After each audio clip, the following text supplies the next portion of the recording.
Assalamualaikum warahmatullahi wabarakatuh. Halo teman-teman, perkenalkan saya Amelia Merdeka Putri, mahasiswa S1 Bahasa dan Sastra Indonesia, Fakultas Bahasa dan Sastra Universitas Negeri Makassar. Pada kesempatan kali ini, saya akan memaparkan sedikit mengenai pembinaan dan pengembangan bahasa Indonesia terkait dengan kata-kata yang sering salah dalam penulisan, pengucapan, dan penggunaannya dalam kehidupan sehari-hari. Untuk itu, mari kita simak penjelasan berikut ini. Berikut kata-kata yang sering salah baik dalam segi penulisan, pengucapan, dan penggunaannya dalam kehidupan sehari-hari. Yang pertama, ada kata di mana. Di mana di sini yang sering salah adalah kata di dan kata mana biasanya bersambung. Tapi tulisan yang benarnya itu kata di dan kata mana adalah dua kata yang dipisah. Mengapa begitu? Karena kata di sini menunjukkan kata depan. Sehingga dalam penulisan yang benarnya kata di itu kata di dan mana dipisah. Yang kedua ada kata aktivitas. Aktivitas yang biasanya salah digunakan itu yang kata aktivitas yang memakai huruf F, sedangkan bentuk bakunya yang benar itu adalah aktivitas memakai huruf V. Menurut penulisannya, kata aktivitas ini tidaklah benar sebab pemunculan katanya tidak mengikuti kaidah penyerapan yang telah ditentukan. Pembentukan penyerapan yang benar adalah aktivitas karena diserap dari kata activity. Dengan begitu, kata yang baku dan tepat adalah kata aktivitas yang memakai huruf V bukan F. Yang ketiga ada kata apotik. Kata apotik sering salah digunakan dalam kehidupan sehari-hari. Bentuk baku yang tepat pada kata apotik yaitu apotek. Yang keempat ada kata silahkan. Dalam bahasa Indonesia, dalam KBBI tidak terdapat kata silahkan. Yang benar adalah kata silakan yang artinya sudilah atau kiranya. Kata silahkan adalah bentuk tidak baku dari kata silakan, sehingga penulisan yang benar adalah kata silakan tanpa memakai H.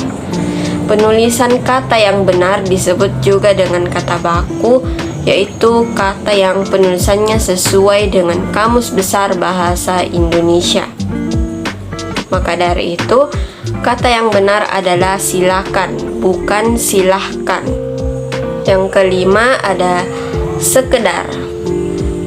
Kata sekedar seringkali kita gunakan dalam kehidupan sehari-hari, padahal kata tersebut salah. Bentuk baku yang tepat adalah sekadar. Dalam bahasa Indonesia tidak ada kata kedar, melainkan kadar. Menurut Kamus Besar Bahasa Indonesia atau KBBI, kata yang benar adalah sekadar, bukan sekedar. Yang keenam ada analisa. Kata selanjutnya juga sering ditemukan penggunaan yang salah dalam kehidupan sehari-hari. Maka bentuk baku yang benar adalah analisis, bukan analisa. Analisis di sini berarti penyelidikan atas suatu peristiwa, penguraian, penelaahan, atau penjabaran sesudah dikaji dengan baik. Berdasarkan Kamus Besar Bahasa Indonesia atau KBBI Pusat Bahasa edisi 5, kata yang dianggap baku dalam bahasa Indonesia ialah analisis, bukan analisa. Ada kata nasihat. Bentuk baku yang tepat dari kata nasihat adalah nasihat. Kata baku yang benar adalah nasihat, bukan nasihat. Kata ini diserap dalam bahasa Arab yakni nasihah.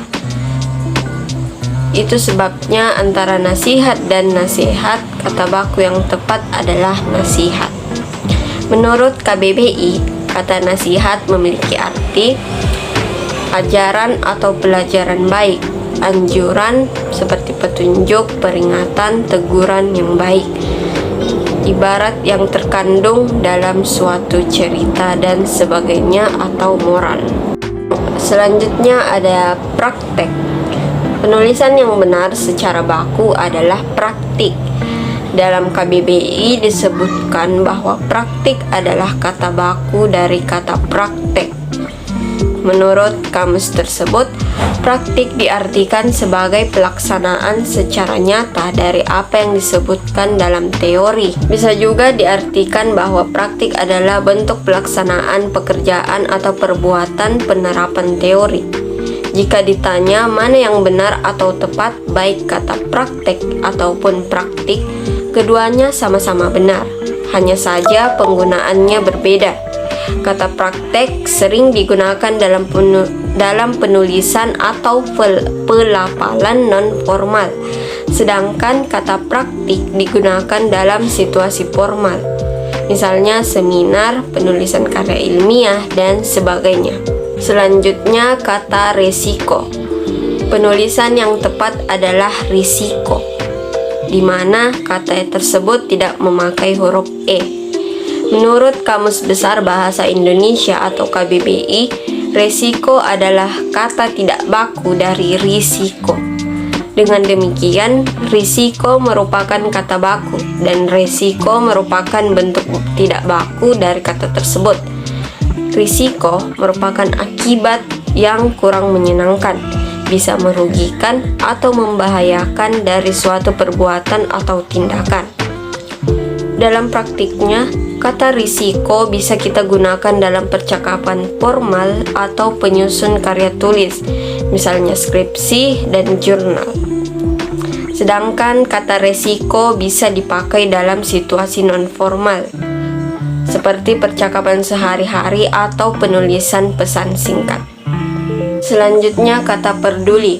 Penulisan baku yang benar adalah peduli tanpa memakai huruf R, yang berarti mengindahkan, menghiraukan, atau memperhatikan. Menilik dari kata peduli, jika dicari dalam KBBI, maka arti yang akan ditemukan adalah bentuk tidak baku dari kata peduli. Jadi peduli merupakan kata yang tidak baku. Penulisan kata baku yang benar sesuai dengan KBBI adalah peduli. Peduli di KBBI berarti mengindahkan, memperhatikan, menghiraukan. Kata-kata tersebut merupakan sinonim kata dari peduli. Sementara antonim peduli adalah tak acuh, ceroboh, dan lupa. Selanjutnya ada kata antri. Bentuk kata kerjanya yang tepat adalah antre, sedangkan bentuk kata bendanya adalah antrean. Dalam KBBI, kita akan menemukan cara penulisan antri yang benar. Adapun kata yang akan kita jumpai adalah sumber rujukan tersebut adalah antre, sedangkan penggunaan istilah antri justru tidak ada. Dengan kata lain, antre adalah frasa yang tepat dan baku untuk digunakan dalam berkomunikasi sehari-hari. Arti kata antre dalam KBBI adalah berdiri berderet memanjang untuk mendapatkan giliran. Meskipun antre dan antri mempunyai makna yang sama, namun cara pelafalan berbeda, sehingga perlu dipahami oleh masyarakat Indonesia. Selanjutnya ada kata zaman. Penulisan yang tepat adalah zaman, yakni memakai Z bukan huruf J. Jika ada pertanyaan kata mana zaman atau zaman yang merupakan kata baku, maka jawabannya adalah zaman. Hal tersebut dikutip dari Kamus Besar Bahasa Indonesia, di mana kata zaman sendiri memiliki arti jangka waktu yang panjang ataupun pendek yang menandai suatu masa. Zaman juga dapat diartikan kala, waktu, penghabisan masa kehidupan. penghabisan masa kehidupan. Jadi, ketika Anda menulis menggunakan bahasa Indonesia, menggunakan kata zaman agar tulisan Anda jadi tulisan yang sesuai dengan aturan dalam ejaan yang disempurnakan. Selanjutnya, kata nafas. Bentuk kata bakunya yang tepat adalah napas. Bila mengutip dari Kamus Besar Bahasa Indonesia atau KBBI, kata napas berarti udara yang dihisap melalui hidung atau mulut ke paru-paru dan kemudian dihembuskan kembali.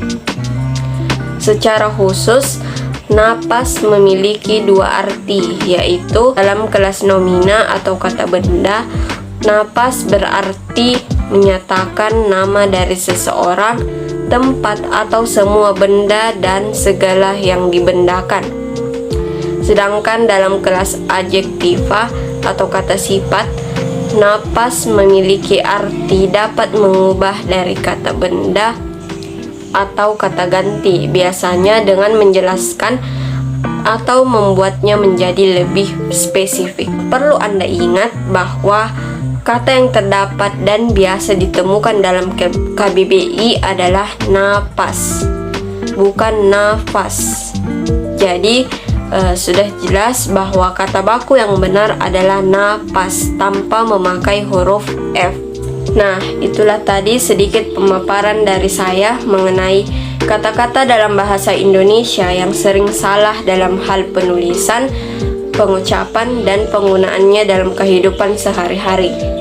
Saya harap kita sebagai warga negara Republik Indonesia bisa melestarikan bahasa Indonesia dan menggunakan bahasa Indonesia yang baik dan benar berdasarkan KBBI dan EYD dalam berkomunikasi sehari-hari.